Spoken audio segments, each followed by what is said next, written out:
This is Sonic, and you're watching JD Frank 20. Alright, let's have our E3 Nintendo pre-discussion show here before tomorrow's event. First of all, shoutouts to Jordan on Twitter. He makes really cool fan art, and he also writes really funny tweets. So this one right here is the best indication of all of the franchises you've been seeing. Like, look at this. Like, obviously, Mario, Sonic, and Rayman in a nutshell. Or basically E3 in general. Like, look at this. Like, Ubisoft, like, what the fuck was that? Pardon my language, I understand, but what kind of an E3 was that? It was a waste of everybody's time. You know, obviously, Microsoft and Bethesda, they were alright, but nothing to write home about, literally. So obviously, I guess it's up to Nintendo to save E3 once again. This is the reason why they go last, people.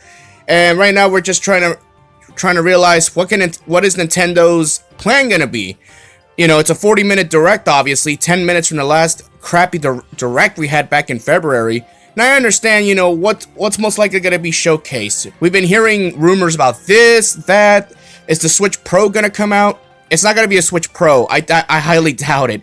It's most likely going to be another iteration of the Switch with a more powerful battery and more powerful graphics, but other than that, I don't really see a Switch Pro coming out, because if a Switch Pro were to come out, Nintendo would make a huge mistake, because number one, you do realize that getting parts to make technology right now is next to impossible when you have other companies like Apple trying to fight for parts for their cell phones and all that shit, and we're still in a pandemic world. I know things are easing up, but everything's not back to full normal capacity yet.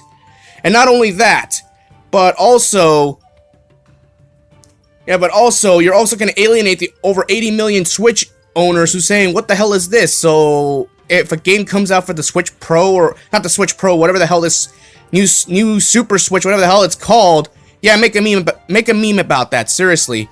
What if a game is exclusive to that console, but yet the other 80 million people get fucked over? How's that gonna look for business? It's gonna be bad. I'd rather them not do it, but oh well, that's the kind of world we live in. The second thing is, what's gonna come out? Most likely another character for Smash, as if we don't already have enough fucking characters for Smash. Just make a new Smash game already. Jesus. Same thing with Mario Kart. Go with Mario Kart 9 already.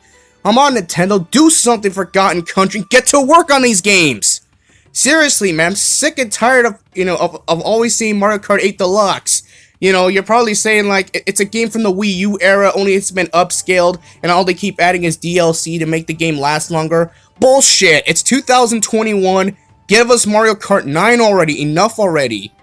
Like, seriously, Nintendo is just being too dependent on a lot of these ports, remakes, or lack thereof, like Skyward Sword HD, obviously, being probably one of the most laziest ports ever. All they did was just upgrade the graphics, that's about it. Meanwhile, Sega did a fantastic job with Sonic Colors Ultimate, and they're charging $20 less for that game. Now, I understand the Switch version runs at 30 frames per second, but so what? You're lucky you're even getting it in that version at all. You're still gonna get all the goodies without having it be left out, like Sonic Unleashed. That version of the game compared to the HD version, where you had 2 levels left out and the game ran like shit. So be thankful for that. But other than that, you know, what I'm hoping for E3 from Nintendo, I highly doubt it. It's 40 minutes long, and at this point, I highly doubt we're gonna get anything from Metroid. I know we really want Metroid, but I don't think it's a possibility, because they had to restart everything. At this point, Metroid is gonna take as long as fucking Pikmin 3's release date. So you might as well just give up on that. And the second one for me personally is Bayonetta 3. I know it's been we're approaching almost 4 years since that trailer. I understand Hideki Kamiya. I know he wants perfection. I get that, and because of the current situation we're in right now, you know, working from home and all that, not being at the office, all the workers, you know, doing different things. I understand the game has to be delayed. I understand. I just want another trailer for that game at least. Maybe some gameplay. Even if the game takes another year for it to come out, I'm fine with that. You know, I love that series so much, and I understand Kamiya wants perfection, so I'll give him a free pass. Other than that, you know, most likely, are we going to get Breath of the Wild 2 news or anything like that? Probably not. I don't see Nintendo doing anything like that. If anything, we're just going to get probably 60% of shitty indie games that nobody wants. Maybe a Smash character trailer reveal, something like that. I don't know. and maybe some more information about the upcoming Donkey Kong Country game, or a game that's gonna have a similar style to Mario Odyssey, being open world or sand style, which is pretty cool.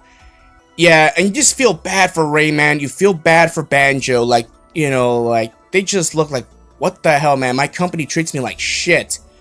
You know, at least Donkey Kong's getting some kind of love. You know, you gotta give him credit for that. Mario really doesn't need a real big game this year. He really doesn't. They're just too dependent on ports. That's my problem.